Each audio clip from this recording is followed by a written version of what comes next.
Hello everyone, मैं हूं आपका सीके सर और मैं लेके आया हूं आपके सामने फुल टेस्ट 5 ANTS का फिजिक्स का वीडियो सॉल्यूशन।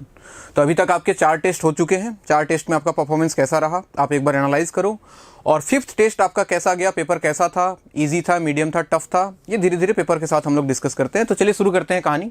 सबसे पहला सवाल है, आपको दिख रहा है आपके स्क्रीन पे, a body which is initially at rest. Initially at rest मतलब इनिशियल स्पीड जो है बॉडी का 0 है। बोल रहा है कि moves in a straight line with constant acceleration. Acceleration constant है, कांस्टेंट एक्सेलरेशन से एक स्ट्रेट लाइन पे मूव कर रहा है वो। And the power delivered to it at time t is proportional to. जो पावर डिलीवर्ड है वो किसी टाइम t पे, t के किस पावर पे डिपेंड करेगा। तो आपने ये सवाल कर लिया होगा, मेरे हिसाब से काफी सिंपल सवाल था। p इक्वल टू आपने यूज किया होगा F इंटू वी, ऐसा कर सकते हो आप। फोर्स के जगह पे आप लिख सकते हो mass into acceleration into V. फिर इसको आप लिख सकते हो क्या, mv, और आपको क्या गिवन है, body initially at rest. v के जगह पे आप क्या यूज कर सकते हो, मान लो कि t टाइम के बाद वेलोसिटी इसका v है, तो v के जगह पे आप क्या लिख सकते हो, u प्लस at।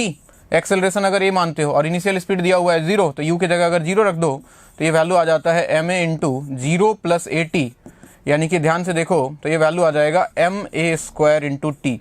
यानी कि आप देखोगे पावर का जो वैल्यू है वो t के डायरेक्टली प्रोपोर्शनल आ रहा है, यानी कि t पावर 1 पे डिपेंड करेगा। p is directly proportional to t। तो इसका आंसर कौन सा हो जाना चाहिए, मेरे हिसाब से option number D is correct. ठीक है, चलिए आगे बढ़ते हैं अगले क्वेश्चन पे। अगला क्वेश्चन बोल रहा है rule out the wrong formula on dimensional ground. Dimension के हिसाब से रॉन्ग फॉर्मूला कौन सा है। तो सबसे पहले देखो, सब साइन का फंक्शन दिख रहा है, साइन या कॉस का जो भी दिया हुआ है। एंगल जो होता है वो डायमेंशनलेस क्वांटिटी होना चाहिए। एंगल यानी कि एंगल में ऊपर और नीचे क्वांटिटी सेम होना चाहिए ताकि अल्टीमेटली कैंसल आउट हो जाए। तो पहले एक्सप्रेशन में देखो तो y equal to a sine 2 pi t by T. देखो ऊपर टाइम है, नीचे भी टाइम है, टाइम कैंसिल हो जाएगा, तो ये तो सही है डायमेंशन के हिसाब से। y equal to a sine omega T. Omega का वैल्यू 2 पाई बाई टी होता है, यानी कि अल्टीमेटली नीचे t आएगा, t कैंसल आउट हो जाएगा, सही है। यहाँ पे देखो लिखा हुआ है a sine t by a। ऊपर तो t है, यानी कि ऊपर तो टाइम है, लेकिन नीचे इसका डायमेंशन टाइम नहीं है, कुछ और हो सकता है। ये डिस्टेंस के आसपास होगा, डिस्प्लेसमेंट को रिप्रेजेंट कर रहा है, तो ये कुछ और है, यानी कि यहाँ पे कैंसिल नहीं होने वाला है। और अगर कैंसिल नहीं होने वाला है मतलब ये डायमेंशन के हिसाब से जो चीज है वो करेक्ट नहीं है, लेकिन अपना करेक्ट आंसर यही है। यानी कि हमें चूज करना था wrong formula on the basis of dimensional analysis. So option number C is correct. ठीक है, बात बहुत ही सिंपल सवाल आपने कर लिया होगा, पूरा उम्मीद है। क्वेश्चन नंबर 3 पे आते हैं। A physical quantity q is found to depend on observables x, y and z obeying the relation. देखो q किस पे डिपेंड कर रहा है, x, y, z पे। कैसे डिपेंड कर रहा है, q is equal to x³ y² divided by z। तो बोल रहा है the percentage error in the measurement of x, y and z। इन तीनों के मेजरमेंट में एरर आपके सामने गिवन है 1%, 2%, 4%। ठीक है, चलिए क्वेश्चन नंबर 3 की बात करते हैं। क्वेश्चन नंबर 3 में आपको गिवन है physical quantity q is found to depend on observables x, y and z obeying relation q equal to x³ y² divided by z। ध्यान से देखो, ये 3 क्वांटिटीज पे डिपेंड कर रहा है q, और आपको क्या गिवन है, the percentage error in the measurement of x, y and z। x, y, z तीनों में जो मेजर में जो एरर दिया हुआ है 1%, 2% एंड 4% का दिया हुआ है। तो आपको बोल रहा है what is the percentage error in the measurement of q। q के मेजरमेंट में तो क्या लिख लो, यहाँ से आप क्या लिख सकते हो, आप लिख सकते हो delta q divided by q is equal to xq है ना, तो 3 times delta x by x plus 2 times delta y divided by y plus z ऊपर जाएगा, ये बनेगा delta z divided by z। Error हमेशा ऐड करते हैं। तो देखो मल्टीप्लाइड बाय 100 कर दोगे तो परसेंटेज में आ जाएगा। लेट अस अज्यूम कर दिया हमने मल्टीप्लाई, तो 3 टाइम्स x में एरर कितना है मैक्सिमम 1, 2 टाइम्स y में कितना एरर गिवन है 2 plus delta z by z, इसमें वैल्यू कितना है 4। तो ये वैल्यू देखो 3 प्लस 4 7, 7 प्लस 4 कितना आ गया 11% का मैक्सिमम एरर हो सकता है। यानी कि इसका ऑप्शन कौन सा सही हो जाएगा, option number B is correct. सही बात। चलिए नेक्स्ट अगला सवाल बोल रहा है कि a particle starts from rest, its acceleration at t equal to 0 is 5 metre per second square. देखो t इक्वल टू 0 पे इसका एक्सेलरेशन कितना दिया है 5 metre per second square, which varies with time as shown in the figure. Acceleration time graph आपको given है। तो बोल रहा है the maximum speed of the particle is, rest से स्टार्ट हुआ है, एक्सेलरेशन कैसे वेरी कर रहा है वो आपको गिवन है। तो बोल रहा है कि इसका मैक्सिमम स्पीड क्या हो सकता है। आप याद करो area under 80 curve, area under 80 curve, acceleration time curve के अगर एरिया की बात करें, यानी कि अगर ये वाला एरिया मैं निकाल लूं तो मुझे क्या मिल जाएगा delta v, that is change in velocity. Change in velocity, तो डेल्टा v मतलब हो गया v final minus v initial is equal to area इसका निकाले। ध्यान से देखो तो एक राइट एंगल ट्रायंगल ही है और तो कुछ है नहीं, तो हाफ इंटू इसका बेस कितना हो गया 6 और हाइट कितना हो गया 5, 6 इंटू 5।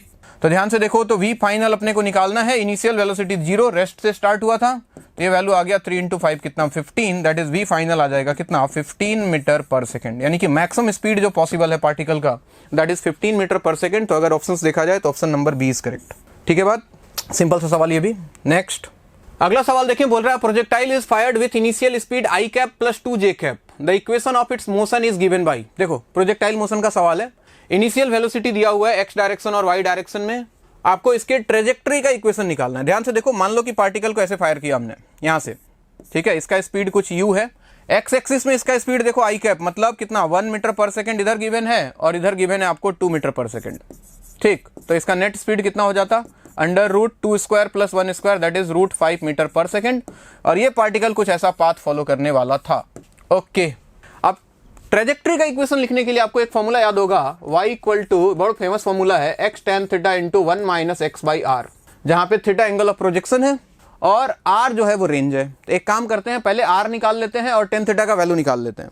तो अगर आप ध्यान से देखो तो tan θ यहां से मिल रहा है, अगर ये एंगल थीटा है तो मैं बोल सकता हूं कि tan θ का जो वैल्यू आएगा वो कितना आएगा, इसको यहां शिफ्ट करो, परपेंडिकुलर बाय बेस 2/1, ये tan θ हो गया। sin θ और cos θ निकाल लो, रेंज निकालने में काम आएगा। sin θ होता है परपेंडिकुलर बाय हाइपोटेनियस, परपेंडिकुलर 2 दिखाई दे रहा है, हाइपोटेनियस हो जाएगा √4 + 1 यानी कि √5। सिमिलरली cos θ का वैल्यू लिखोगे that is base by hypotenuse यानी कि 1 / √5, ये वैल्यू आ जाएगा। अब आ जाओ यहाँ पे रेंज, रेंज का वैल्यू लिखने के लिए रेंज का फॉर्मूला याद करो, होता है u² sin 2θ / z, या फिर आप इसको लिख सकते हो u² × 2 sin θ cos θ / z। Value रखता हूं एक बार, u का वैल्यू देखो √5 है, √5 का स्क्वायर हो गया 5 × 2 × sin θ, sin θ का वैल्यू है 2/√5, cos θ का वैल्यू है 1/√5 डिवाइडेड बाई z का वैल्यू मैं 10 ले रहा हूं थोड़ी देर के लिए। तो ध्यान से आप देखो वैल्यू तो ये निकल के आ रहा है कितना, u² sin 2θ / z, √5² 5, √5 से ये 5 कैंसिल हो गया और 2 से गया ये 5, तो ये वैल्यू आ गया कितना, रेंज का वैल्यू आ रहा है 2/5 के इक्वल। अब ये वैल्यू रेंज का और ये tan θ का वैल्यू उठा के यहाँ रख देता हूं मैं, तो y = क्या मिलने वाला है मुझे मिलने वाला है x, tan θ की जगह पे आ गया देखो 2 × 1 - x डिवाइडेड बाई r का वैल्यू आ गया 2/5, तो 2 नीचे 5 ऊपर, इसको अंदर भेज दोगे तो y का वैल्यू बनने वाला है कितना, 2x - x और x² हो जाएगा, 2 से 2 कैंसिल हो जाएगा यानी कि 5x²। तो वैल्यू निकल के आ रहा है y = 2x - 5x², और अगर ऑप्शन देखा जाए तो 2x - 5x² ऑप्शन नंबर सी में दिखाई दे रहा है, तो option number C is correct. ठीक है बात, थोड़ा सा कॉन्सेप्चुअल, थोड़ा सा, बहुत ज्यादा डिफिकल्ट सवाल नहीं था, थोड़ा सा कॉन्सेप्चुअल जरूर था। चलिए आगे बढ़ते हैं, let's move to question number 6। क्या बोल रहा है देखिए, the spring shown in the figure are at their natural length, अभी नेचुरल पोजीशन में है। If the block is displaced by a distance x and released, then the initial acceleration of the block is। बोला कि अगर इसको x से displace कर दें, इमेजिन करो, मान लो कि इसको डिस्प्लेस करके मैं यहां लेके आ गया, लेट अस अज्यूम यहां लेके आ गया, x से इसको हमने डिस्प्लेस कर दिया, ठीक है। तो इसमें फोर्सेस देखो, कंप्रेशन इसमें x का हो जाएगा, इसमें इलोंगेशन x का हो जाएगा, तो इसमें एक फोर्स तो ये वाला स्प्रिंग लगाएगा इधर की तरफ कितना k1x, और ये वाला स्प्रिंग इस पे एक और फोर्स लगाएगा इधर की तरफ कितना k2x। तो नेट फोर्स इस पे कितना हो गया, नेट फोर्स हो गया इस पे k1x + k2x equal to mass इसका m, एक्सेलरेशन a मान लेते हैं, तो यहां से एक्सेलरेशन का वैल्यू आप देखो आ जाएगा k1 + k2 × x divided by m। तो सिंपल सा सवाल था ये, k1 + k2 × x divide by m, this is answer, option number C. ठीक है बात, let's move to question number 7। A block of mass m is placed over a smooth wedge of inclination theta. ध्यान दे, यहां बना रहा हूं, एक वेज है जिसका इंक्लाइनेशन थीटा है, इस पे एक ब्लॉक रखा है मास m का, ठीक है बात। The wedge is accelerated in such a manner so that the block does not slip. अच्छा, इसको मान लो इधर हमने एक्सेलरेशन दे दिया कोई a, इतना एक्सेलरेशन दिया है कि ये ब्लॉक जो है इस वेज के ऊपर स्लिप नहीं कर रहा है, यानी कि रेस्ट पे है, ठीक है। हाँ, तो बोल रहा है कि block does not slip on the ways, the force exerted by the ways on the block. ये वेज जो है इस ब्लॉक पे कितना फोर्स लगा रहा है, आ जाओ, मान लो कि ये इस पे फोर्स लगा रहा है इस डायरेक्शन में, नॉर्मल रिएक्शन की बेसिकली बात कर रहा है n, और इस पे क्या क्या फोर्स लग रहा है एक बार देख लेते हैं। नीचे की तरफ लग रहा होगा mg, ठीक है, और mg के दो कंपोनेंट आप देख सकते हो, एक कंपोनेंट इधर की तरफ आएगा और ये कंपोनेंट आप जानते हो कि mg sin थीटा होता है, और एक कंपोनेंट इधर की तरफ जाएगा, this is mg cos theta, ठीक है। अब नॉर्मल के भी दो कंपोनेंट कर लेते हैं, काम करते हैं, इधर ध्यान दो, तो नॉर्मल का एक कंपोनेंट इधर आ जाएगा, कौन सा कंपोनेंट आएगा इधर, n, अगर ये एंगल थीटा होगा तो ये थीटा, ये 90 - थीटा, ये थीटा हो जाएगा, तो ऊपर आ जाएगा n cos थीटा। तो कुल मिला के कहानी ये है कि वर्टिकल डायरेक्शन में इस ब्लॉक का कोई मोशन नहीं हो रहा है, ठीक है। तो वर्टिकल डायरेक्शन में फोर्सेस को बराबर कर दो, यानी कि n cos theta should be equal to what, mg।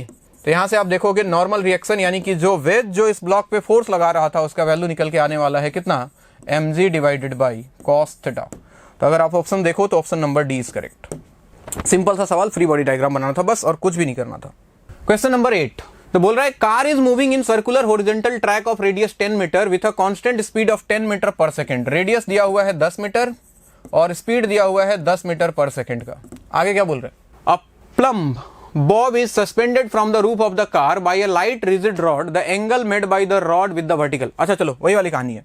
मान लो कि कुछ वर्टिकल से इसने एंगल बना लिया, कुछ एंगल मान लेते हैं थीटा, ये एंगल निकालना है, ठीक है। ये रॉड यहां से थीटा पे इंक्लाइंड हो गया जब ये सर्कुलर ट्रैक पे जा रहा है। तो जरा इस पे एक बार डायरेक्शन देख लो क्या क्या लग रहा है। नीचे की तरफ लग रहा होगा mg, ठीक है। इधर लग रहा होगा, इसमें टेंशन मान लेते हैं। अगर ये एंगल थीटा तो ये एंगल भी थीटा, तो ऊपर की तरफ आ जाएगा t cos थीटा और अंदर की तरफ लग जाएगा कौन, t sin थीटा, ठीक है। और चाहो तो इधर एक सेंट्रीफ्यूगल फोर्स लगा लो, सर्कुलर पाथ में घूम रहा है तो कितना, mv square divided by r। तो क्या रिलेशन बन जाएगा, एक तो इनको बैलेंस करो, तो पहला रिलेशन, या फिर इनको बैलेंस करो पहले। एक रिलेशन बनेगा t sin theta is equal to mv square by r और एक बनेगा t cos theta is equal to mg। दोनों को एक काम करो, डिवाइड कर दो। ऐसे सवाल आपने किए होंगे बहुत बार। Tension tension cancel, sine by cos हो जाएगा tan theta. So tan theta equal to m से m कैंसिल हो जाएगा, ये वैल्यू आ रहा है v square by r g. तो v का वैल्यू 10 दिया है तो 10 स्क्वायर डिवाइडेड बाई रेडियस भी 10 है और g का वैल्यू भी 10, तो ये वैल्यू देखो 1 आ गया। तो थीटा का वैल्यू आपको मिलने वाला है कितना, 45 डिग्री का। तो अगर आप ऑप्शंस चेक करते हो तो 45 डिग्री आपको ऑप्शन नंबर सी में दिखाई दे रहा है, ठीक है। बात आगे बढ़ते हैं। Question number 9, a block of mass 2 kg is placed on a vase of inclination 30 degree. The coefficient of static and kinetic friction between the block and the vase are 0.9 and 0.8। देखो फिर से वही कहानी है। बोला कि एक ये है इंक्लाइनेशन, इसका 30 डिग्री है, इस पे एक ब्लॉक रखा है, ठीक है, जिसका मास कुछ m मान लेते हैं। आपसे बोल रहा है स्टैटिक और काइनेटिक फ्रिक्शन का वैल्यू दिया हुआ है। Find the acceleration of the block if the wedge is stationary. Wedge stationary है, इसका एक्सेलरेशन निकालना है। इस पे फोर्सेस देख लो भाई, नीचे की तरफ mg, इधर की तरफ mg sin theta, mg sin theta, इधर लग जाएगा mg cos theta, mg cos theta, इधर लग जाएगा नॉर्मल नॉर्मल और इधर लग जाएगा इसके ऊपर एक फ्रिक्शनल फोर्स F, ठीक है। तो सबसे पहले देखो नॉर्मल किसको बैलेंस कर रहा है, mg cos थीटा को। n इक्वल टू क्या है, mg cos थीटा। तो एक काम करते हैं, सबसे पहले मैक्सिमम फ्रिक्शन स्टैटिक फ्रिक्शन का वैल्यू निकाल लो। क्या लिखोगे, म्यू एस इंटू एन, और म्यू एस का वैल्यू आपको गिवन है कितना, 0.9 इंटू एन के जगह पे आ जाएगा mg cos थीटा। m का वैल्यू कितना दिया था, 2 kg, g का वैल्यू हो गया 10 इंटू cos 30 का वैल्यू होता है √3/2। 2 से 2 कैंसिल, ये वैल्यू आ रहा है देखो 9√3 न्यूटन के आसपास, जो मैक्सिमम इस पे फ्रिक्शन फोर्स लग सकता है, ठीक है। अब आ जाओ नीचे की तरफ फोर्स कौन लगा, हमें तो इसका एक्सेलरेशन निकालना है। तो नीचे की तरफ फोर्स कितना लग रहा है वो निकाल लेते हैं। mg sin थीटा का वैल्यू अगर मैं निकाल के देखूं, mg sin थीटा, तो m का वैल्यू 2 था और g का वैल्यू कितना 10 और sin 30 होता है हाफ, तो ये वैल्यू आ रहा है कितना 10 न्यूटन, ठीक है। बात अगर आप ध्यान से देखो तो नीचे लगने वाला जो फोर्स है, जो ड्राइविंग फोर्स आप जिसको बोल सकते हो, इसका वैल्यू आ रहा है 10 न्यूटन और ये 9√3 न्यूटन, ऑब्वियस सी बात है 10 न्यूटन से ज्यादा है। यानी कि फ्रिक्शनल फोर्स का वैल्यू जो है वो मैक्सिमम जो फ्रिक्शनल फोर्स लग सकता है वो ड्राइविंग फोर्स से ज्यादा है। मैं ये बोल सकता हूं कि एफएस मैक्स का जो वैल्यू है वो ज्यादा है किससे, mg sin थीटा से या फिर ड्राइविंग फोर्स से। और अगर ऐसा सिचुएशन हो रहा है मतलब ब्लॉक मूव ही नहीं कर रहा है, यानी कि ब्लॉक किस पे है, रेस्ट पे है, और ब्लॉक अगर रेस्ट पे है तो उसका एक्सेलरेशन कितना आएगा बच्चों, 0। आई बात समझ में। तो इसका आंसर हो जाएगा ऑप्शन नंबर ए, ठीक है। बात सिंपल सा सवाल चेक करने वाला। Question number 10, a satellite is revolving around earth with orbital speed of v0। देखो सैटेलाइट वाली कहानी, ये तो अपनी धरती माता मान लो अर्थ, और ये ऑर्बिट में मान लो एक सैटेलाइट घूम रहा था यहाँ पे, ये छोटा m जो है वो सैटेलाइट है, with speed v0। Orbital speed इसका v0 दिया हुआ था, और याद करो ऑर्बिटल स्पीड का वैल्यू होता है बच्चों, अगर इसका रेडियस r है कुछ सेंटर से, तो ये वैल्यू होता है √gm, m is mass of earth divided by r के इक्वल। बोल रहा है कि if it stop suddenly then speed with which it will strike the surface of earth, भी दिया हुआ एस्केप वेलोसिटी का वैल्यू है। अच्छा एस्केप वेलोसिटी के बारे में भी जान लो, एस्केप वेलोसिटी का वैल्यू होता है √2g capital M mass of earth divided by radius of earth, अगर इसका रेडियस r मानते हो तो इनके टर्म में इसको एक्सप्रेस करना है। अच्छा ये अगर रुक गया सडनली तो अर्थ क्या करेगा, इसको अपनी तरफ खींच लेगा। तो करें क्या, एनर्जी कंजर्वेशन लगा देते हैं, KI plus UI equal to KF plus UF। ध्यान से देखें, इनिशियल काइनेटिक एनर्जी चूंकि ये रुक चुका है तो कोई स्पीड नहीं है तो 0 हो गया।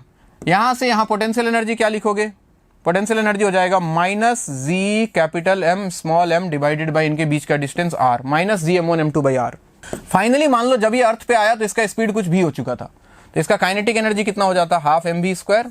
और फाइनल पोटेंशियल एनर्जी, अब इनके बीच का सेपरेशन कितना रह जाता, आर, तो फाइनल पोटेंशियल एनर्जी हो जाता minus G MM divided by capital R. अब इसको थोड़ा सॉल्व करना पड़ेगा, ध्यान से देखो, small M small M small M cancel हो गया, तो यहां बचा minus G capital M by small R equal to half v² minus G capital M divided by R. अब देखो VO और VE को इंट्रोड्यूस करने का टाइम आ गया। Under root GM by R is VO, तो GM बाई आर किसके इक्वल हो जाएगा, VO² के, ये वैल्यू VO² है, तो minus of VO² equal to v² by 2 minus, और यहां से देखो तो GM बाई आर, इसका बोथ साइड स्क्वायरिंग करोगे तो VE² इक्वल टू बनेगा 2GM बाई आर बनेगा, तो GM बाई आर किसके इक्वल, VE² बाई 2 के, तो इसके जगह पे हमने लिख दिया VE² बाई 2। और यहां से अगर आप सॉल्व करोगे, यहां से अपने को V निकालना है, V, तो यहां से V का वैल्यू आ जाएगा कितना, इसको इधर लेके आओगे तो ये आ जाएगा तुम्हारा v² divided by 2 equal to VE² बाई 2 माइनस V0², एलसीएम वेलसीएम ले लो, स्क्वायर हटा लो, तो V का वैल्यू आ जाएगा अंडर रूट में VE² माइनस 2 V0²। और अगर ऑप्शंस ध्यान से देखो तो option number C is correct. ठीक है बात। क्वेश्चन नंबर 11 बोल रहा है, a body floats in water with 1/3 of its volume above the surface of water, if it is placed in oil it floats its half of the volume above the surface of the oil, the specific gravity of the oil is। specific gravity के बारे में जानना क्या जरूरी है, किसी का भी specific gravity लिखना है मतलब उसका density divided by density of water, यही करना होता है। चलो एक बार कोशिश करते हैं। सबसे पहले बोला वाटर में, जब वह वाटर में तैर रहा है तो क्या लिखोगे, मास मान लो जो भी बॉल है या जो भी है, mg should be equal to v rho g, और रो किसका, वाटर का, इंटू g।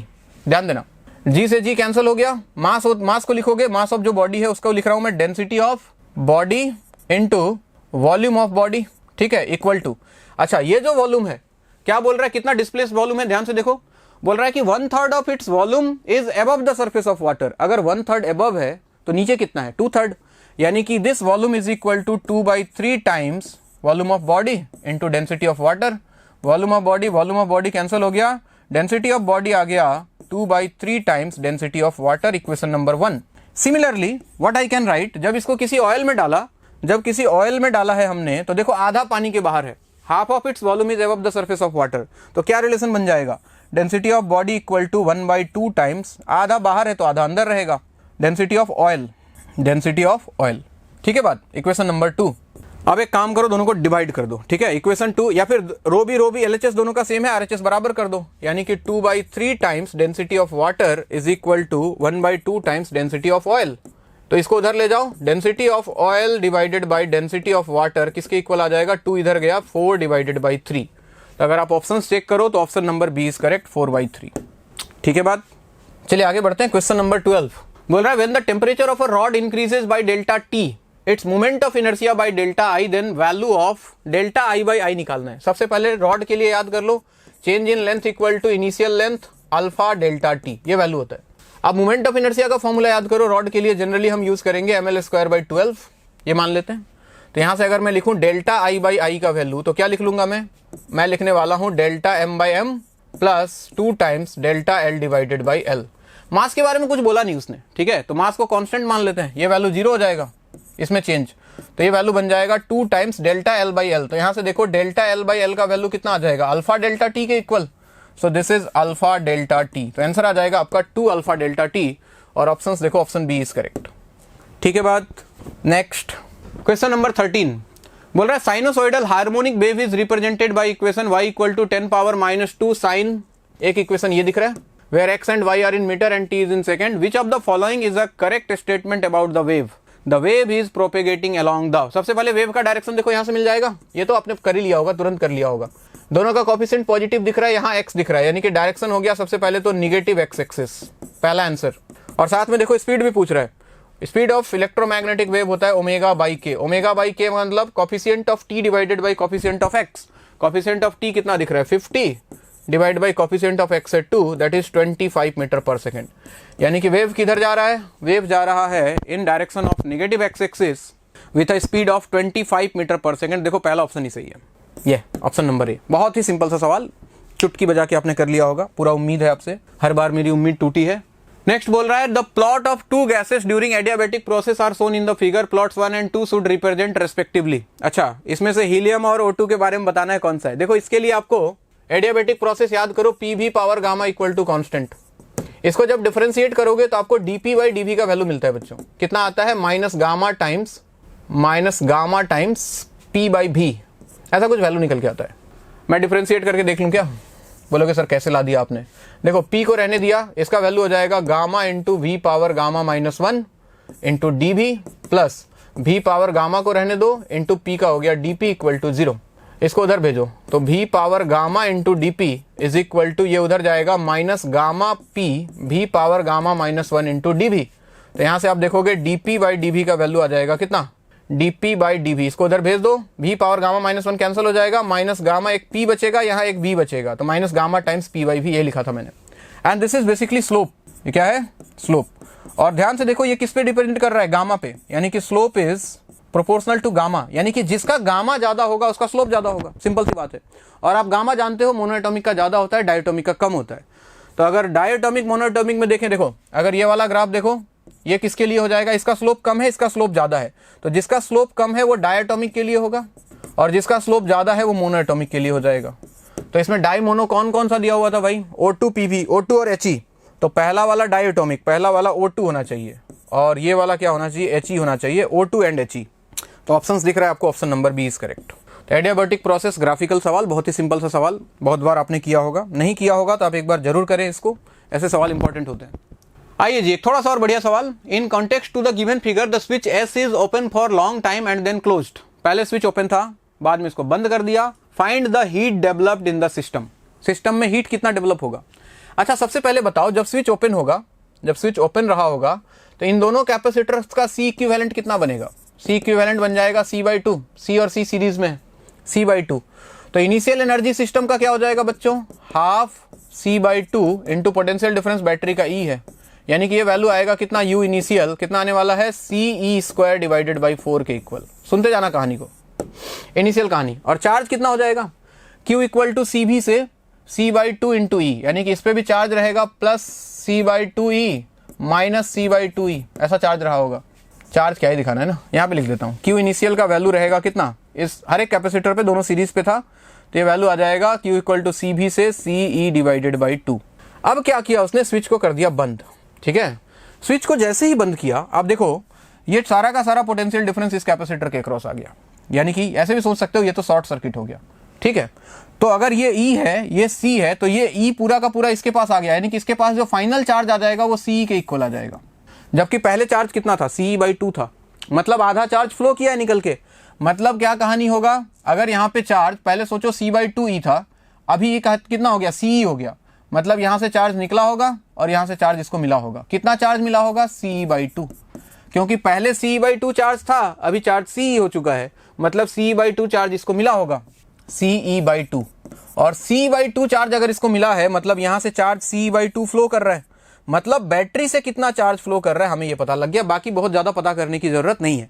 तो बैटरी से जो चार्ज फ्लो कर रहा है, चार्ज फ्लो इसको बोल दे रहे हैं, कितना चार्ज फ्लो किया, CE/2, और बैटरी के पॉजिटिव टर्मिनल से निकल रहा है, मतलब बैटरी का वर्क डन पॉजिटिव होगा। तो अगर मैं वर्क डन ऑफ बैटरी लिखूं, वर्क डन ऑफ बैटरी होता है चार्ज फ्लोन मल्टीप्लाइड बाई कितना पोटेंशियल डिफरेंस से फ्लो कर रहा है। तो चार्ज फ्लो कितना किया, CE/2 इंटू इसका पोटेंशियल डिफरेंस कितना है, E। तो वर्क डन ऑफ बैटरी कितना मिला अपने आपको, मुझे मिल गया work done of battery CE²/2।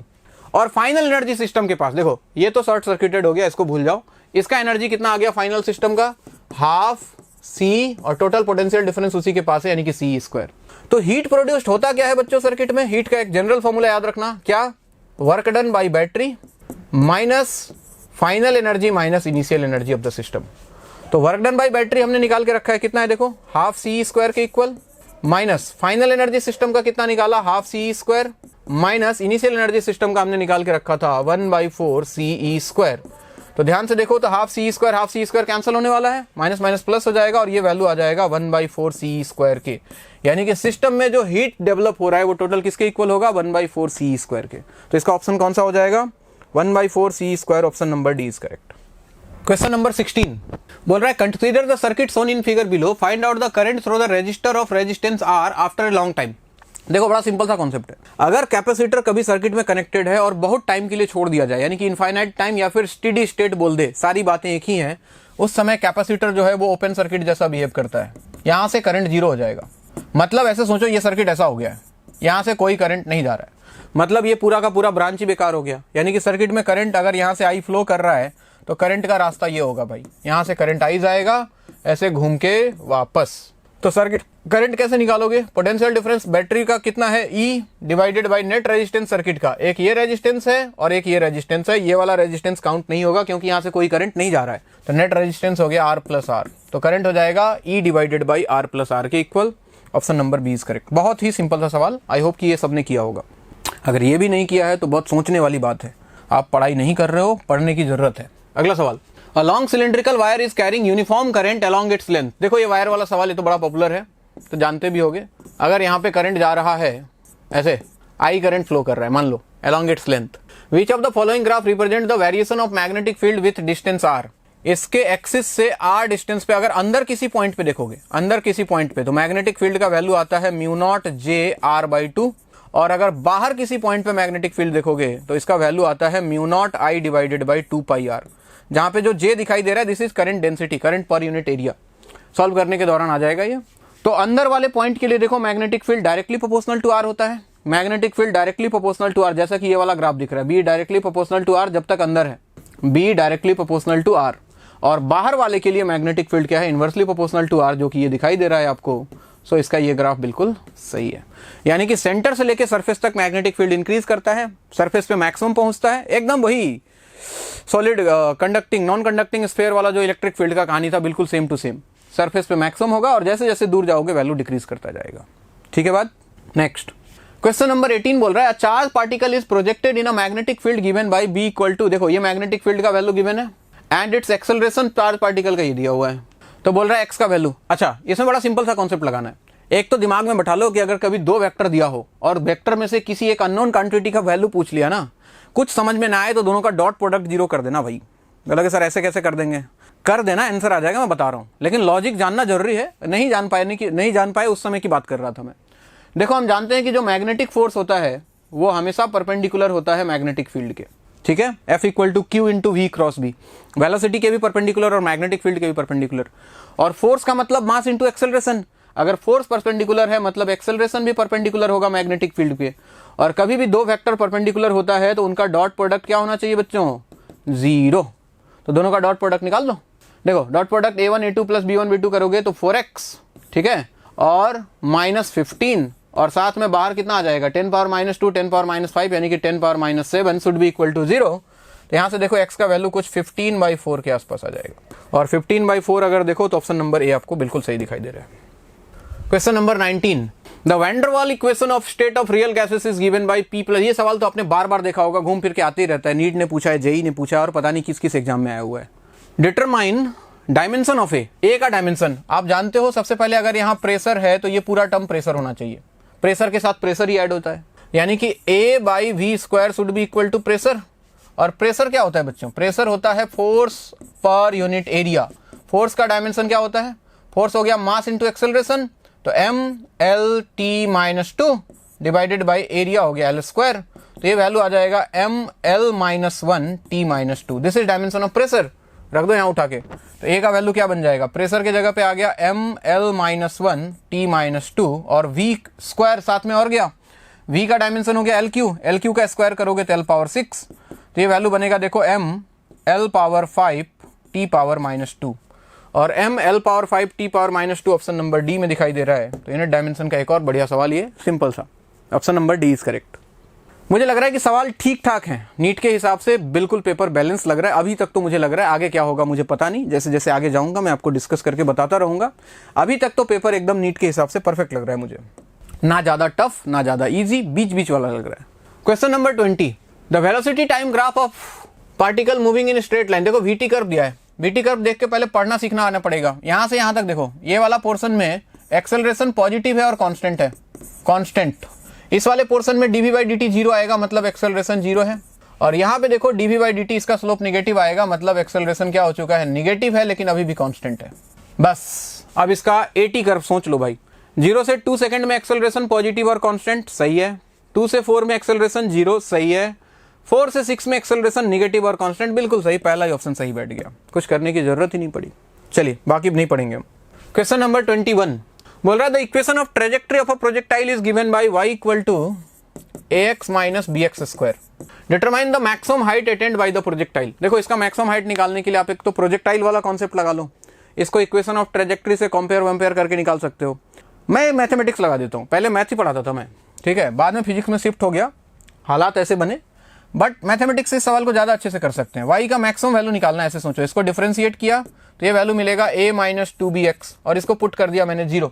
To find point of maxima और minima just put dy by dx equal to 0। यहाँ से x का वैल्यू निकाल लो, यहाँ से x का वैल्यू देखो आपको मिल जाएगा a minus 2bx equal to a by 2b, यानी कि इस पॉइंट पे y का मैक्सिमा अचीव होने वाला है। तो y का मैक्सिमम वैल्यू निकालने के लिए गिवन एक्सप्रेशन में x के जगह पे पुट कर दो a बाई 2b, तो a into a by 2b minus b into x square करोगे तो ये बन जाएगा a square divided by 2b square करोगे तो 4b स्क्वायर। ठीक है बात, तो ध्यान से देखो, एक b कैंसिल हो गया, a स्क्वायर बाई 2b दोनों से चाहो तो कॉमन कर लो, यहाँ बचेगा 1, यहाँ बचेगा 1 by 2, 1 minus 1 by 2 is 1 by 2, so answer is a square by 4b। अगर कोई ऐसा ऑप्शन है तो बिल्कुल सही है, a स्क्वायर बाई 4b। तो इस सवाल को मैथमेटिक्स की हेल्प से हम ज़्यादा आसानी से कर सकते हैं, तो आप इसको समहाउ मैथमेटिकल टूल का सवाल मान सकते हो। ठीक है, एक आध सवाल आ जाए तो कोई दिक्कत की बात नहीं है, नहीं आए तो बढ़िया है, प्रोजेक्टाइल मोशन तो आता है अपने को।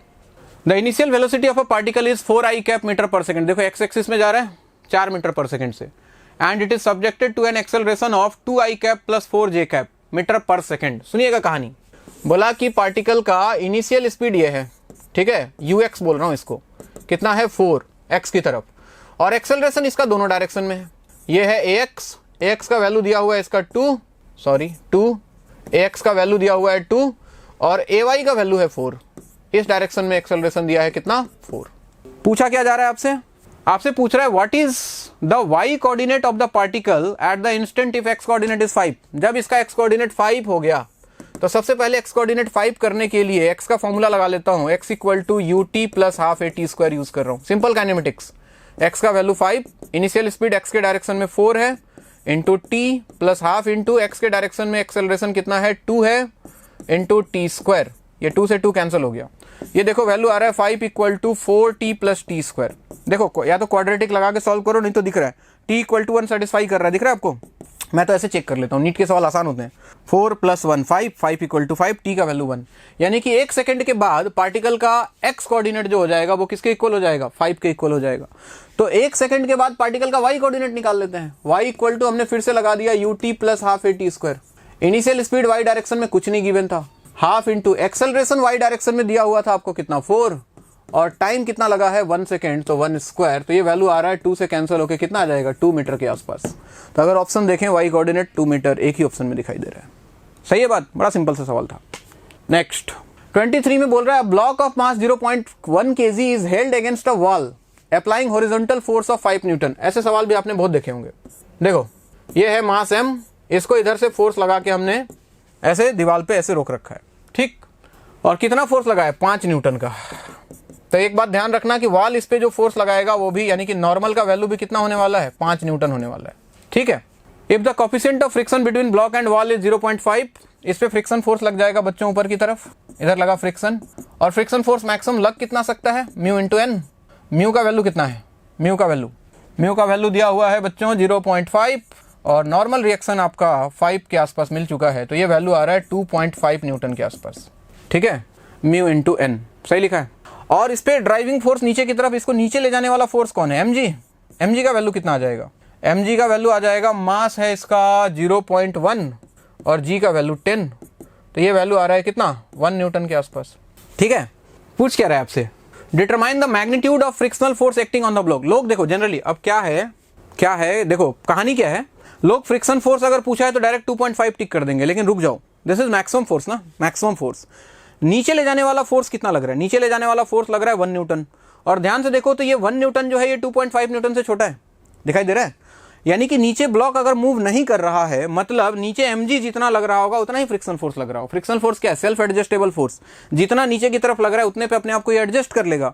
तो 1 न्यूटन मतलब 1 न्यूटन, यानी कि फ्रिक्शन फोर्स 2.5 नहीं होगा, 1 न्यूटन। और मजे वाली बात यह है कि 1 न्यूटन कहीं ऑप्शन में दिख नहीं रहा है, तो आप चले जाओगे कोमा में। तो मैं आपकी जानकारी के लिए बता दूं, उसने जी का जो वैल्यू है वो 10 नहीं यूज किया है, 9.8 यूज कर रहा है। तो ये वैल्यू आएगा 0.98 न्यूटन का। अभी भी ये वैल्यू क्या इससे कम ही है, तो फ्रिक्शन फोर्स भी कितना लग जाएगा mg के इक्वल, दैट इज 0.98 न्यूटन। तो कभी आंसर ना मिले तो जी के वैल्यू को बदल के देख लेना, कोमा में मत चले जाना, ठीक है। क्वेश्चन नंबर 24, आइए अगेन एक सिंपल सा सवाल। 3 blocks are arranged as shown in figure, find the force exerted by 2 kg block on the 3 kg block. ये ब्लॉक इस पे कितना फोर्स लगाएगा। एक काम करो, सबसे पहले इस सबको सिस्टम मान लो, कहीं फ्रिक्शन है क्या? नेग्लेक्ट फ्रिक्शन, सही है। तो F equal to ma, net force लगा 6, मास हो गया 3 to 1 यानी कि 6 इंटू a, एक्सेलरेशन आ गया सिस्टम का 1 मीटर पर सेकेंड स्क्वायर। अब एक काम करो, 3 kg का एक फ्री बॉडी डायग्राम बना लो, 3 kg का। तो इस पे मान लो 2 kg फोर्स लगा रहा है इधर की तरफ, n बोल देता हूँ इसको n, और तो कोई फोर्स इस डायरेक्शन में इस पे है नहीं, तो यही n इस पे एक्सेलरेशन क्रिएट कर रहा होगा, यानी कि n इक्वल टू 3a, यानी कि 3 इंटू एक्सेलरेशन कितना है 1। तो जो फोर्स लग रहा है वो कितना लग सकता है? 3 न्यूटन का फोर्स लग सकता है, यानी कि ऑप्शन हो गया आपका option number C. Again very simple question. I hope कि ये सब सवाल आपने बहुत मजे में किए होंगे और ये सब सवाल करके आपका कॉन्फिडेंस क्या हो रहा होगा? बढ़ रहा होगा। अगला सवाल देखो, मॉडर्न फिजिक्स की तरफ जा रहा है, लॉजिक गेट। सबसे पहले गेट पहचानना जरूरी है। सिंबल लिख के नहीं देगा कि ये नॉट गेट है, ये नॉर गेट है। ये दोनों नॉट गेट का सिंबल है और ये और के आगे एक बिंदु लगा दिया, मतलब ये नॉर गेट हो गया है, मतलब और का उल्टा देने वाला है आउटपुट। तो टेबल चेक करना है, चलो चेक करते हैं भाई। सबसे पहले बोला A0 B0, यहाँ 0 यहाँ 0, ये नॉट गेट 0 को बनाएगा 1, 0 को बनाएगा 1, 1 1। अगर और गेट में जाता तो 1 देता, लेकिन ये नॉर गेट है तो उल्टा देगा, यानी कि 0 देगा, आउटपुट 0। बिल्कुल सही है। 0 1, यहाँ पे लिया हमने 0 और यहाँ पे लिया 1, तो 0 को इसने 1 बना दिया और 1 को इसने क्या किया? 0 बना दिया। 1 और 0 और गेट में जाता तो 1 मिलता, लेकिन ये नॉर गेट है तो वापस से क्या मिलने वाला है? 0। ये ऑप्शन भी सही है, ये भी सही है। अब इसको चेक करते हैं, 1 0 को, 1 0, यहाँ 1 यहाँ 0, 1 को इसने किया 0, 0 को इसने किया 1, 0 और 1 again NOR gate, output again 0। ठीक है, ये भी सही है। अब 1 1 चेक कर लो भाई, लास्ट ऑप्शन 1 1, 1 को किया 0, 1 को किया 0, 0 0 पे और गेट होता तो 0 देता, लेकिन ये नॉर गेट है उसका उल्टा देगा, यानी कि 1। तो इसका आउटपुट आने वाला है 0 0 0 1। वाह, पहला ही ऑप्शन सही है। और कहीं ऐसा कुछ दिख रहा है क्या? नहीं। So option number A is correct. ठीक है, बहुत सिंपल सवाल। Question number 26, from a uniform disc of radius R a circular hole of radius r/2 is cut out. अच्छा, ऐसे सवाल तो तुमने बहुत किए होंगे, आई थिंक रट गया होगा। ये डिस्क है r रेडियस का, बोला कि यहां से r/2 रेडियस का एक डिस्क काट के निकाल लिया, ऐसा, ये r/2। ठीक, the centre of the hole is at a distance of r/2, ये डिस्टेंस r/2 है, सही है। From the centre of the original disc, locate the centre of mass, take centre of the original disc as origin. अच्छा, इसको origin मानना है, इसको origin मानते हुए सेंटर ऑफ मास का लोकेशन। तो देखो, जब काट के कोई चीज निकाल दिया है तो सब्ट्रैक्ट कर लो या फिर उसका निगेटिव मास डेंसिटी मान लो, जैसे मान लो। तो x coordinate of centre of मास में क्या लिखूंगा? m1 x1 plus m2 x2 की जगह माइनस m2 x2, इसको हटाया है ना, minus m2 x2 divided by m1 minus m2। इसको सॉल्व कर लेते हैं। आइए देखो, पहले वाले के लिए पहला ये है, तो इनिशियली अगर इसके बारे में सोचोगे तो इसका सेंटर ऑफ मास तो यहीं पे लाई कर रहा है, तो एक्स कोऑर्डिनेट तो कितना हो जाएगा इसका? 0।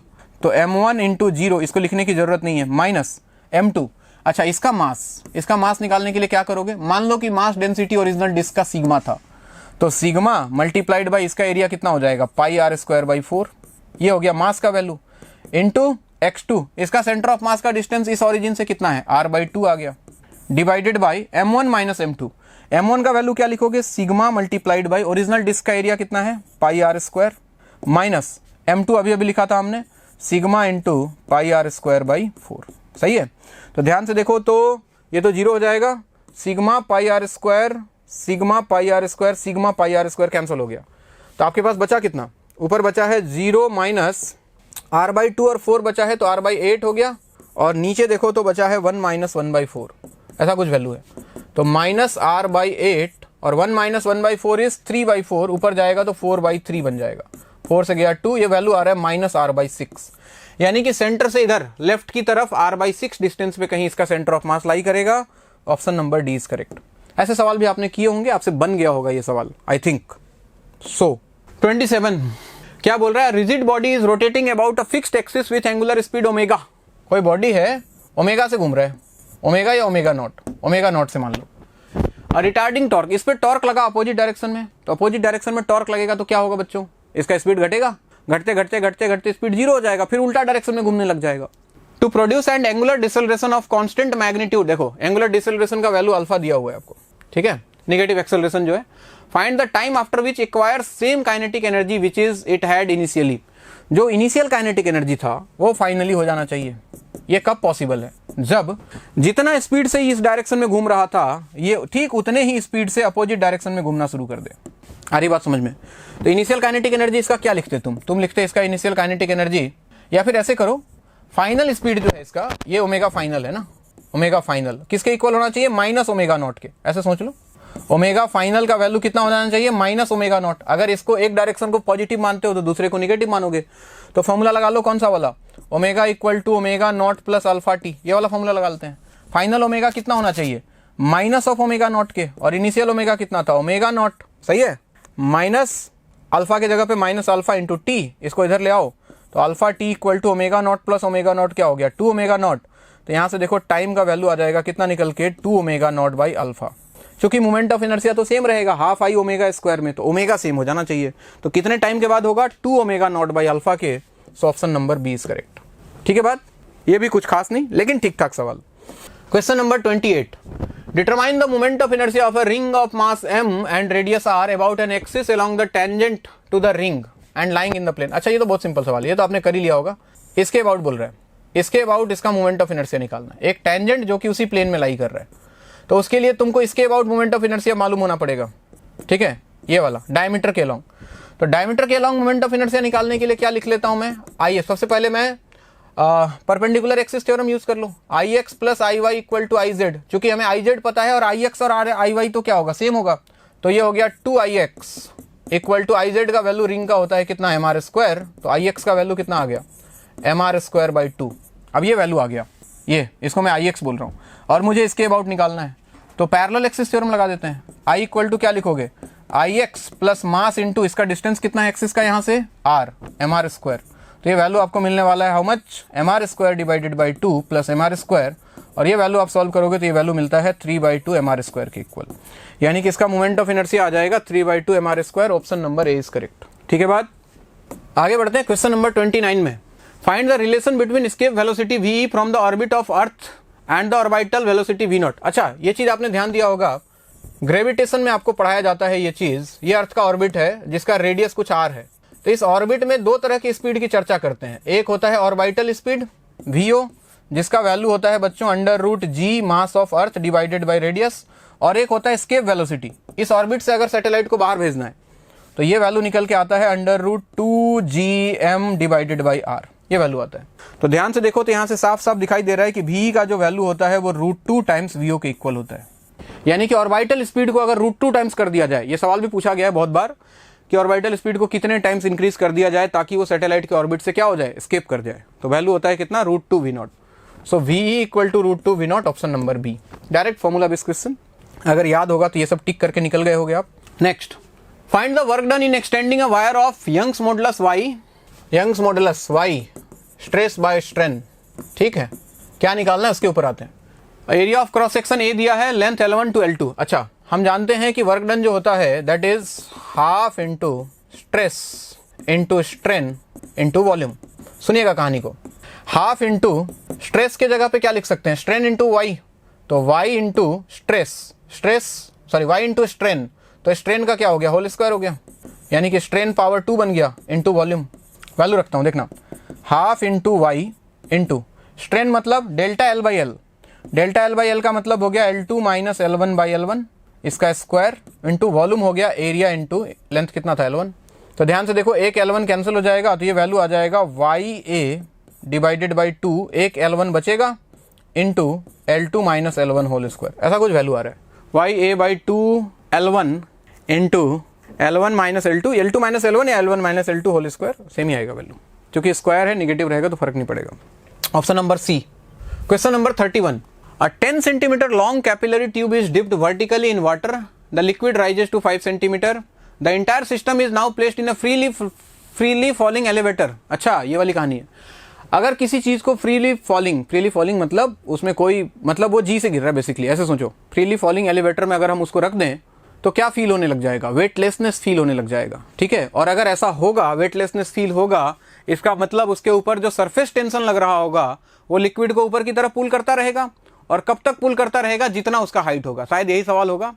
Calculate the length of the water column in the tube, अच्छा कितना लेंथ उसका आएगा वाटर कॉलम का, तो जितना ट्यूब का लेंथ है, कितना लेंथ है भाई 10 सेंटीमीटर, बाकी इसको किसी चीज से कोई फर्क नहीं पड़ता है। So its answer will be 10 centimetre, ठीक है।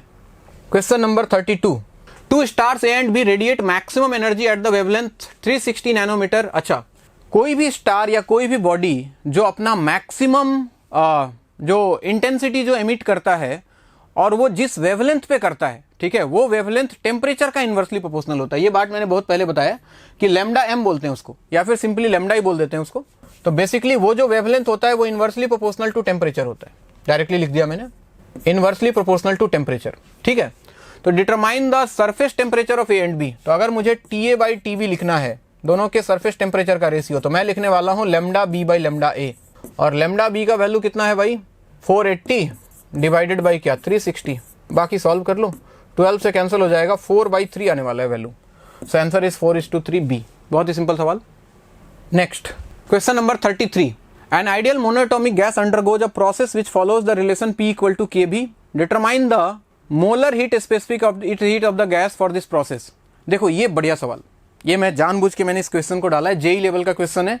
इसको लेके नीचे कमेंट मत करने लग जाना कि ऐसा ऐसा सवाल क्यों पूछते हो, ये आने वाला नहीं है। एक आध सवाल मैं जानबूझ के उठा के डालता हूं पेपर में, ठीक है, ताकि तुमको थोड़ा प्रैक्टिस होता रहे, सीखो कैसे करना है। कोई प्रोसेस के बारे में नहीं बोला, ठीक है, बोला कोई रैंडम प्रोसेस है। इस रैंडम प्रोसेस के लिए आपको बताना है कि मोलर स्पेसिफिक हीट यानी कि C का वैल्यू क्या होगा। मैं सबसे पहले फर्स्ट लॉ ऑफ थर्मोडायनेमिक्स लगा रहा हूं, देखना। Q इक्वल टू हमने क्या पढ़ा है, डी, ऐसे लिख रहा हूं, DQ इक्वल टू क्या DU प्लस DW, ऐसा लिख सकते हैं। DQ का मतलब क्या हो गया, हीट, हीट होता है NC डेल्टा T, तो इसको लिखा मैंने NC dt, जो भी प्रोसेस का C है वो फाइंड करना है। DU का वैल्यू हो गया, जनरल फॉर्मूला बन गया इसका NCV dt, ठीक है, प्लस DW को हम क्या लिख सकते हैं PdV, छोटे से वॉल्यूम के लिए छोटा सा वर्क डन। N dt से डिवाइड कर दें तो यहां से देखो C का वैल्यू आता है, कितना आता है, N dt कैंसिल हो गया, CV प्लस यहां पे आ जाएगा P/N इंटू dV/dt। ध्यान से सुनना कहानी, वेरी इंपॉर्टेंट, स्टार मार्क करके रख लो इसको। प्रोसेस कोई भी हो, इसका यूज करके हम मोलर स्पेसिफिक हीट उस प्रोसेस का निकाल सकते हैं। सिर्फ CP और CV की कहानी नहीं है, फॉर एनी प्रोसेस। हमको चाहिए क्या, dV/dt का वैल्यू, बस। अब dV/dt निकालने के लिए देखो उसने एक रिलेशन दिया है P इक्वल टू KB, और मेरे पास एक रिलेशन क्या है PV इक्वल टू nRT। हमें V और T में रिलेशन चाहिए, तो एक काम करो, यहां से प्रेशर को रिप्लेस कर दो KB से, तो KB into V equal to nRT, ठीक है। तो ये बन गया KV square is equal to nRT। Both side differentiate कर दो, K तो कांस्टेंट है, V स्क्वायर का डिफरेंशिएशन हो गया 2V dV/dt is equal to nRT का हो गया nR, T के रेस्पेक्ट में डिफरेंशिएट कर दिया। तो यहां से देखो dV/dt का वैल्यू क्या मिला, dV/dt का वैल्यू मिल गया अपने को nR divided by 2KB।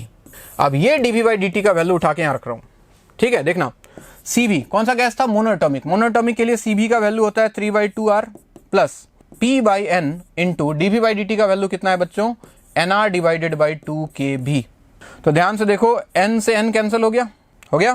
P के जगह पे क्या लग सकते हो, KB, P का वैल्यू कितना की मैंने, KB, तो इस P के जगह पे KB रखो, 3/2R प्लस P के जगह पे हमने रखा KB into R divided by 2KB, KB से KB कैंसिल हो गया, तो वैल्यू आया कितना 3/2R plus R/2, 3/2R plus R/2 हो गया 4R/2 यानी कि 2R। तो आप देख सकते हो हम इस मेथड के हेल्प से किसी भी प्रोसेस का, चाहे प्रोसेस कोई भी हो, बस उसका इक्वेशन दे दे हमको, मैं इसका यूज करके उसका मोलर स्पेसिफिक हीट का वैल्यू निकाल सकता हूँ। चाहे वो कांस्टेंट प्रेशर पे हो, CP/CV तो हम रट के बैठे रहते हैं, लेकिन ऐसे सवाल जेई प्रेफर करता है जानबूझ के, ठीक है, जिसमें थोड़ा सा दिमाग लगाने वाला हो। तो ये सवाल जेई का सवाल है, कमेंट बॉक्स में जाके गाली मत देना कि ऐसा सवाल क्यों डाल दिया, पहले बोल रहा हूं। नेक्स्ट आगे बढ़ते हैं, चलिए क्वेश्चन नंबर 34 की तरफ। Calculate the phase difference between two simple harmonic. देखो x1 इक्वल टू दिया है a sin omega t plus π/6। एक काम करो, इसको भी साइन में चेंज कर लो, बहुत सिंपल सवाल। इसको हम लिख सकते हैं a sin omega t plus π/2, ऐसा लिखा जा सकता है, लिख सकते हैं। Sine 90 plus theta is cos theta. तो फेज डिफरेंस निकाल लो, इसका फेज देखो ओमेगा t प्लस π/2 आ रहा है, और इसके फेज में omega t plus omega π/2 minus π/6, तो ये वैल्यू आ जाएगा कुछ π/3 का। 90 minus 30 that is 60 degree. So answer is π/3। बहुत सिंपल सवाल, ठीक। हाँ जी, आगे बढ़ते हैं क्वेश्चन नंबर 35 पे, ठीक है। बोल रहा है cylindrical tube has openings at both and, has a fundamental frequency f। अच्छा, पहले दोनों एंड ओपन है इसका, मतलब दोनों एंड अगर ओपन है तो ऐसा कुछ बन रहा होगा, इसका लेंथ कुछ l मान लेते हैं, और फंडामेंटल फ्रीक्वेंसी f दिया है, तो l इक्वल टू क्या लिख सकते हो ओपन ऑर्गन पाइप के लिए, v बाई कितना 2f, फंडामेंटल फ्रीक्वेंसी f मान लेते हैं, यहाँ से f का वैल्यू कितना आ जाएगा, v बाई 2l के इक्वल। फिर क्या बोल रहा है, the tube is dipped in vertically in a water such that 1/3 of its length is dipped. अच्छा, 1/3 अगर पानी में डूब गया, 1/3 यहाँ डूब गया तो बाहर कितना रहा 12/3, तो ये बन गया close organ pipe. Close organ pipe की अगर बात करें, फंडामेंटल फ्रीक्वेंसी की अगर बात करें, तो क्या लिखने वाले हो आप, बाहर लेंथ कितना है 12/3 should be equal to v/4 f dash बोल देता हूँ इसको। तो यहाँ से f डैश का वैल्यू कितना आ जाएगा, v डिवाइडेड बाई कितना 2 और 4 मिलके क्या हो जाएगा 8l। अब इसको इसके टर्म में चेंज करो, v/2l चाहिए ना, तो 3/4 बाहर कर लो इंटू v/2l लिख लो इसको, और v/2l ध्यान से देखो f के इक्वल है, तो ये वैल्यू आ जाएगा 3/4 f के इक्वल। ऐसा कुछ आंसर आना चाहिए, 3/4 f, option number C is correct. आगे बढ़ते हैं क्वेश्चन नंबर 36 की तरफ। बोल रहा है concave mirror of focal length f is placed on a table as shown in the figure below. एक कनकेव मिरर है, देखो इसमें लिक्विड कुछ भर दिया है, रिफ्रैक्टिव इंडेक्स म्यू कितने हाइट तक, h हाइट तक।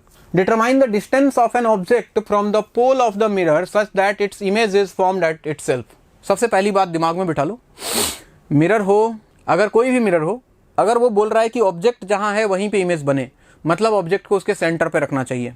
अब यहाँ पे डायरेक्टली सेंटर पे नहीं रख सकते, क्योंकि बीच में एक दूसरा मीडियम भी है, और दूसरा मीडियम है, तो इसके कारण क्या होगा, ऑब्जेक्ट या तो पास आएगा या तो दूर जाएगा, जनरली दूर जाएगा, क्योंकि ऑब्जेक्ट अगर मैंने यहाँ मान लो यहाँ पे इसका सेंटर है, लेट अस अज्यूम ये इसका सेंटर है, ध्यान देना मैंने ऑब्जेक्ट को सेंटर पे नहीं रखा, मुझे ऐसा लगना चाहिए कि सेंटर पे है, मैंने ऑब्जेक्ट को मान लो यहाँ पे रख दिया, और कितने डिस्टेंस पे रखा x पे।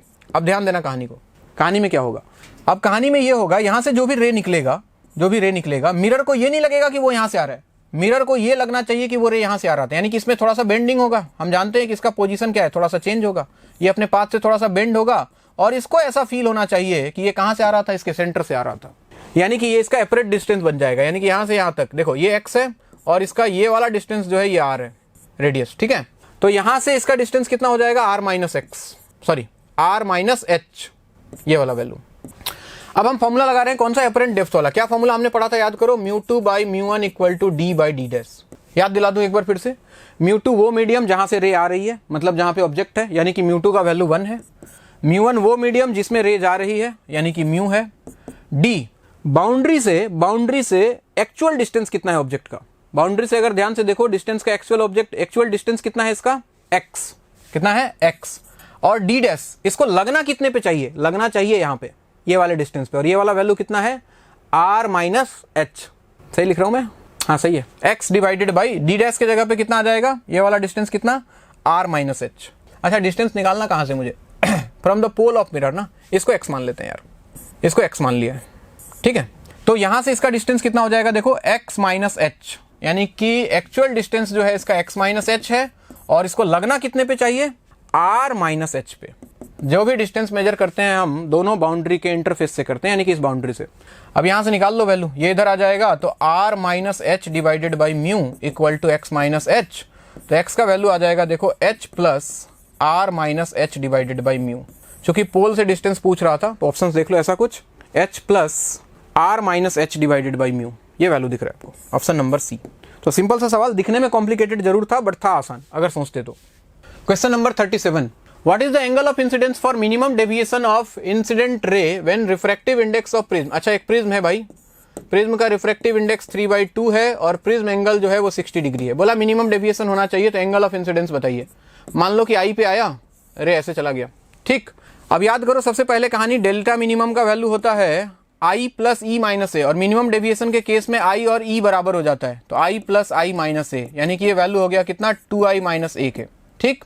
और रिफ्रैक्टिव इंडेक्स वाला फॉर्मूला अगर मैं लिखूं तो ये वैल्यू होता है sign delta minimum plus a/2 divided by sine a/2। इसको यूज कर रहा हूं, ध्यान देना। म्यू का वैल्यू गिवन है 3/2 equal to sine delta minimum का वैल्यू है 2i minus A plus a divided by 2 divided by sine a/2, ठीक। a से a कैंसिल हुआ, 2 से 2 जाएगा, तो ये हो गया 3/2, इसको उठा के इधर ले आओ। साइन a/2 का मतलब हो गया 60/2, यानी कि sine 30, should be equal to, यहाँ बचा है कितना, 2i/2 यानी कि साइन आई, साइन 30 1/2, 3/2 इंटू 1/2 हो गया 3/4 इक्वल टू साइन आई। यहाँ से आप आई का वैल्यू निकालोगे तो आपको मिलने वाला है साइन इनवर्स ऑफ कितना, 3/4। ऐसा कोई आंसर दिख रहा है आपको, sine inverse 3/4। Yes, option number D is correct. ठीक है बात, सिंपल सवाल प्रिज्म से, कुछ खास नहीं। क्वेश्चन नंबर 38 बोल रहा है कि a ball is thrown vertically downward with velocity of 30 metre per second from the top of a tower. देखो भाई, ये टावर है, यहाँ से एक बॉल फेंका नीचे with a velocity of 30 metre per second. ठीक, it hits the ground at some time with a velocity 80। अच्छा, ये ग्राउंड पे आया तो स्पीड दिया हुआ है 80 metre per second. Height of tower, चलो फॉर्मूला लगाते हैं तो सिंपल सवाल हो गया, v² equal to u² minus 2as, है ना। इसको इधर ले आओगे, v² का वैल्यू हो गया 80 इक्वल टू u² का वैल्यू नीचे ही पॉजिटिव मान लिया मैंने, तो 30² माइनस 2, एक्सेलरेशन नीचे की तरफ कितना है 10 इंटू s का वैल्यू निकालना है। तो इसको इधर ले आओगे तो 20s इज इक्वल टू कितना आ गया, v² equal to u² plus 2as ना। यस, तो ये आ गया 20s इक्वल टू कितना, 80² माइनस 30² यानी कि 6400 माइनस 900। 6400 माइनस 900 का वैल्यू कितना हो गया, 5500। तो यहाँ से ये 20s का वैल्यू है ना, तो s का वैल्यू कितना आ जाएगा, 5500 डिवाइडेड बाई 20, ये कैंसिल हुआ तो ये वैल्यू आ रहा है कुछ कितना, 550 डिवाइड बाई 2 यानी कि 275 मीटर के आसपास। बहुत सिंपल सवाल, एक फॉर्मूले पे बेस्ड, बहुत ही सिंपल। ये नेक्स्ट आगे बढ़ते हैं क्वेश्चन नंबर 39 पे। क्या बोल रहे हैं देखिए, a resistor of 500 ohm is connected in series with an inductor of inductance. एक रेजिस्टेंस और उसके साथ एक इंडक्टर कनेक्ट कर दिया, एसी सोर्स दिया हुआ है, ये E equal to 100√2 sine 1000t। Determine the power factor of the combination. Power factor याद करो, पावर फैक्टर जिसको हम cos फाई बोलते हैं। cos फाई का वैल्यू होता है बच्चों r/z। r तो पता है, z निकालना पड़ेगा। z निकालने के लिए सबसे पहले एक्सेल निकाल लो। एक्सेल का वैल्यू होता है बच्चों omega l।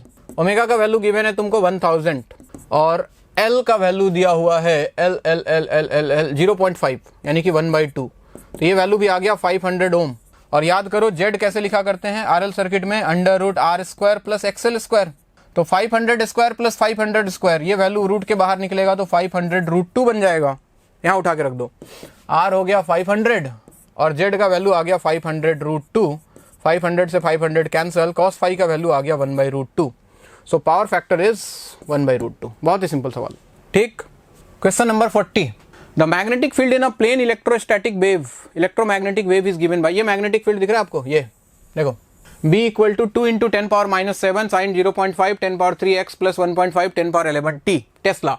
Determine the expression for electric field. तो सबसे पहले इलेक्ट्रिक फील्ड के लिए ये पीक वैल्यू निकाल लेते हैं। एक रिलेशन पढ़ा होगा आपने, E0 by B0 equal to C, यानी कि E0 का जो वैल्यू होता है वो C B0 के बराबर होता है।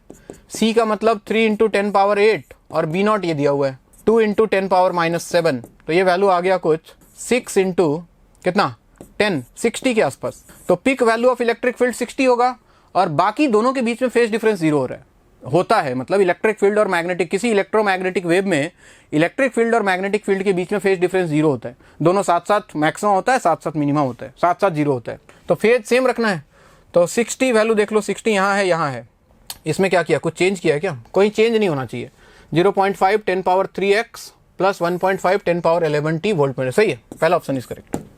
फेज बिल्कुल सेम रहेगा। Question number 41। Identify the incorrect statement. गलत स्टेटमेंट, सबसे पहले ऐसे सवालों में इनकरेक्ट या फॉल्स कहीं दिखे तो मार्क कर लो, सही को टिक मत कर देना। लोगों की एक आदत होती है कि सवाल मिला नहीं, सही ऑप्शन देख के टिक कर दिया तो फंस जाओगे। जैसे पहला ऑप्शन पढ़ोगे, a PN junction can act as semiconductor diode, सही है, तुम इसको टिक करके निकल जाओगे आगे। गलत, हमें गलत ढूंढना है। Doping of silicon with trivalent impurities gives P type semiconductor, सही है, ट्राईवैलेंट ऐड करोगे तो नंबर ऑफ होल्स ज्यादा हो जाएगा, ये भी सही है। The resistance of intrinsic semiconductor decreases with temperature, ये भी सही है। टेम्परेचर जैसे जैसे बढ़ता है रेजिस्टेंस क्या होता है, डिक्रीज करता है।